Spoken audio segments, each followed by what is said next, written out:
After how much I've criticised modern MK games for story, structure and a myriad other things, I'm sure a lot of people wonder how I would make an MK game given total creative control. Obviously I'm going to try and keep things relatively realistic and not just say put in everyone and everything but do it good. I want this to be technically feasible.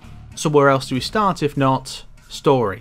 Ideally, I would have the series ignore the NetherRealm era, perhaps adopting that fan concept where those are the MK movies Johnny Cage made, and pick up after Armageddon, since sequels that ignore bad installments and go back to the last good one are the in thing right now. However, this is easier to do with movies than games, especially fighting games. While, for example, the latest Halloween films ignore everything except the first film, and that film is readily available on Blu-ray, when was the last time an older fighting game was re-released other than Collections or Street Fighter 2? Soul Calibur 2 HD in 2012? For MK it was the arcade collection in 2011. The most recent releases for each MK game are 1 to 3 in the arcade collection, MK Gold on the Dreamcast / MK4 on GOG, Deadly Alliance on the PS2, Xbox and GameCube, Unchained on the PSP, and Armageddon on the Wii. It's unreasonable to ask people to track down the older games, and a big collection seems sadly unlikely. As such, the series would receive a hard reboot. The story is a retelling of the original timeline, altering certain details to make it more fleshed out, cohesive and satisfying, such as introducing the likes of Eren Black and Kotal Khan earlier, and having Sindel and Jade be part of the group that saves the mind-controlled heroes in Deception to give Sindel's arc some closure. After Armageddon, the story moves into a retelling of MKX, altering certain details such as removing those that had been controlled in Deception from the Revenant roster so as to avoid repetition. Basically along the lines of MK Chronicles. This may sound like a lot, and it is, but the solution is to move away from NetherRealm's current formula. Rather than releasing a game and then supporting it for 1 year before moving on, the game would be supported for multiple years as most other fighters are. The base release is focused on MK 1 to 3 or 4, with each subsequent 6 to 12 month season centering on the next game, adding characters, costumes, stages, and capping off with a story mode for that game. Some people might say, in your MK11 critique you criticised NetherRealm for not moving on quite a few times, so why is it okay here? Well, the thing is, the purpose of the new timeline was to take the series in a brand new direction, do things completely different from how they were done before, but they squandered it constantly. So if NetherRealm are going to waste the opportunity to do something new and just go back to MK2 constantly, they might as well just make that the game and retell the entire story. Plus, old MK has a lot of story potential that I don't think was fully utilised, especially because of the way stories were told in fighting games back then. So if we take what we've learned from over 30 years of storytelling in fighting games, we can really bring that story to life in a way that has never been done before, either in the games or any of the myriad adaptations. And I think that would be really cool. And that's why I'm a little unsure as to whether it would be MK 1 to 3 or 1 to 4. 1 to 3 obviously means that the story budget can be spread out a bit more over 3 games rather than stretched thin over 4, but then you also have the issue that MK 9 was 1 to 3 as well. So adding 4 would make it feel a bit less repetitive. It's not ideal, but there aren't that many other options. Story mode, rather than one big cinematic story, is split into smaller narratives focused on certain groups during each game that can be tackled in any order, similar to Soul Calibur and Dead or Alive's most recent stories. For example, Deception has Liu Kang's group trying to save his comrades, Shujinko and Scorpion trying to stop Onaga on their own, Kenshi and Sub-Zero travelling together, Havoc and the Black Dragon, the Order Realm Civil War, Onaga's army spreading its influence, etc. Additional segments can then be inserted later, such as Blaze having a segment during Deception to set up Armageddon's narrative. The stories based on mythology, special forces and the 2 conquest modes are also added later on. Cutscenes are rendered in-engine this time to allow player customization. Any costume can be assigned to each story, as well as customized costumes should such a feature be included. Maybe you want to use the new updated costumes, or costumes that are direct translations of the costumes from the story being retold. It's up to you.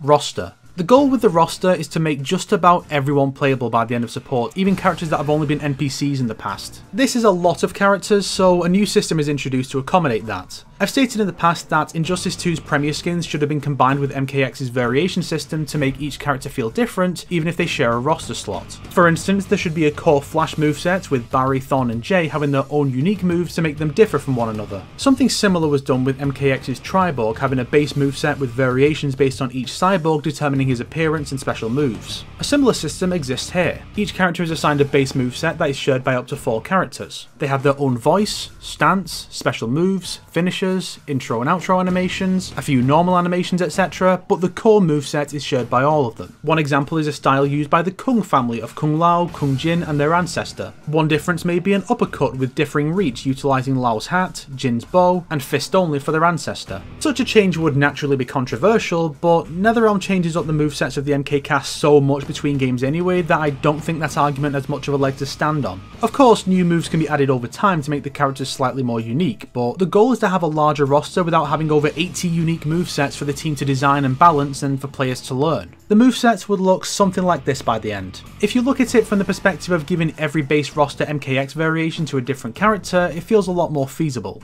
Gameplay. While I personally would prefer the series give 3D another go since those are the kinds of fighters I tend to prefer, I'm fine with it staying 2D as long as it's fun to play. I find NetherRealm games fun to play, good for you. It doesn't change how I feel about it. Variations could return, but more for the sake of depicting characters at different points in their story, like zombie Liu Kang having his chains or corrupted fighters having new effects and a more aggressive playstyle.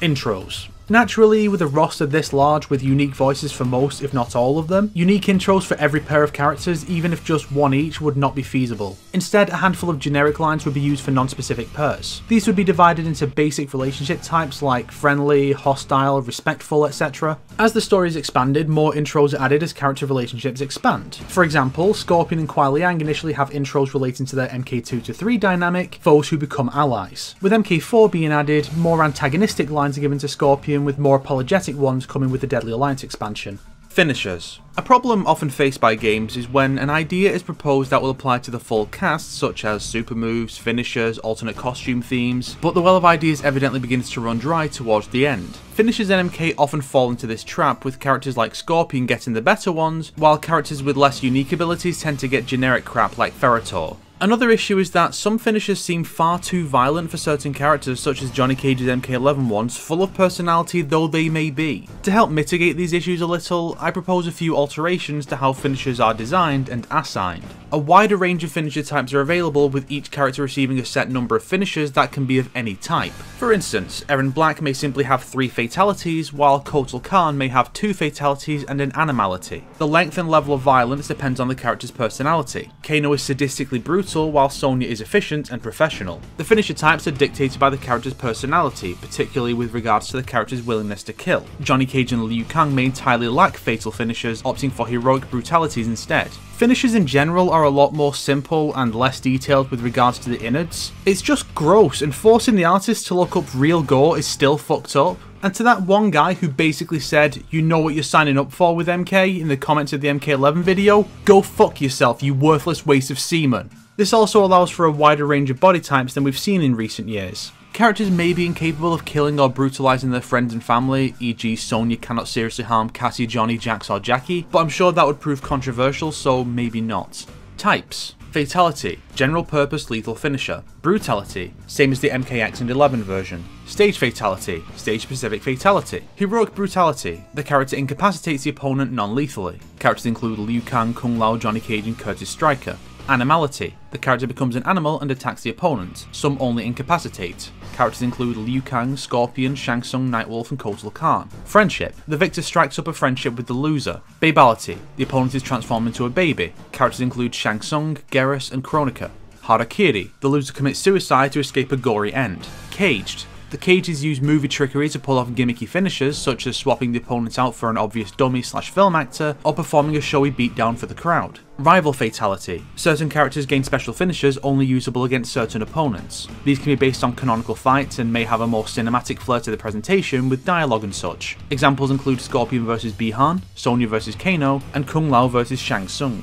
Faction Kills, faction-based finisher now divorced from a factions minigame. Instead, factions are dictated by the character's faction in the story. These often involve cameos by NPCs and can be classic finishers performed by said characters. I also have a few finisher concepts that you can find in the script in the description. Factions. For factions, I imagine it being around 10 different factions with unique sets of faction kills. Some characters aren't really affiliated with any of them, so they just get dumped in with whatever's the closest, like Nightwolf being White Lotus. So the factions I imagine are White Lotus, Special Forces, Lin Kuei, Underworld, meaning Red and Black Dragons, Empire, which is Shao Kahn's forces, Outworld, which is unaffiliated and Kotal Khan, Edenia, Netherrealm, Order and Chaos, and Gods. Blood. The game features a wide range of blood colours to add some visual variety and help certain races stand out. Multiple blood options exist, allowing the amount to be reduced or for all blood to be uniformly recoloured for the benefit of streamers, YouTubers and tournament organisers. And yes, there is a sweat like water option to harken back to the good old days. Scarlet is unique in that her blood is dependent on the colour of her costume, e.g. in a green costume her blood is composed of saurian blood. Her hair colour either matches or can be as part of customization. Meat also shares this trait. Costumes. The game strives to include costumes from each game if slightly altered, such as Melina's MKD outfit possibly being the scrapped MKX reimagining. While classic costumes return, many of them are unused in the story, particularly with the ninja characters, so as to allow them to feel more distinct. Meat's costumes are all skinless versions of various races. Customization. If customization is included, the system is overhauled to make it feel like a worthwhile inclusion. It is organised like this. Appearance. Incarnation. Some characters have alternate versions which affect some moves, dialogue and occasionally voice. Examples include Scorpion, Spectre and Human, Cabal, Unburnt, Burnt, Revenant, Liu Kang, Human, Zombie, Revenant, Fire God. Costume. Real costumes are divided into segments allowing the player to mix and match. Head, upper body, arms, lower body, legs. This gives variety that MK11 lacks while having better costumes than the dozens of generic armours Injustice 2 has. Weapons and gear are likely assigned to the costume. Palette. A colour scheme selected separately like Injustice 2 rather than being assigned to the skin like MK11. Every costume piece has each colour available. Music. Just let Mick Gordon do it, for God's sake. He wants to do MK music and he's proven capable with Doom and Killer Instinct, which basically become Mortal Kombat when you put them together. DLC.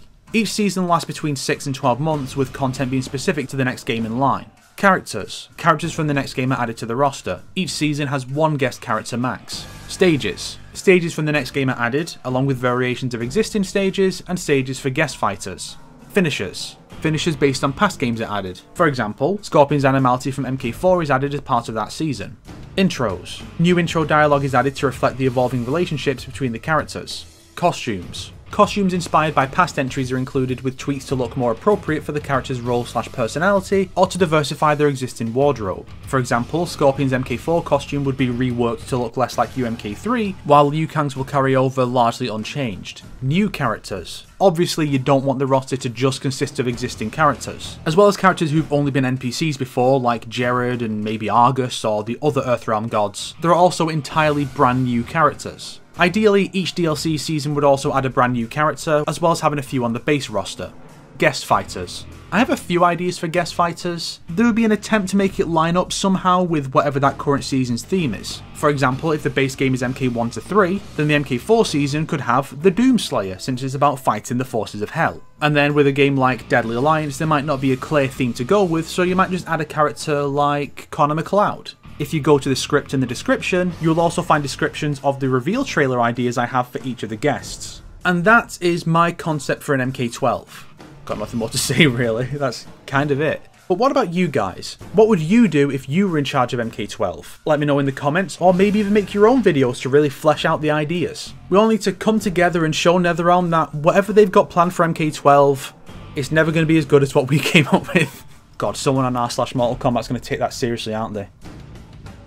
If you liked this video, Merry Christmas. If not, then get coal, loser. If you're a patron, I hope you get what you wanted, as long as it doesn't hurt anybody. I see you over there wishing death on someone's head. You cut that out, mister.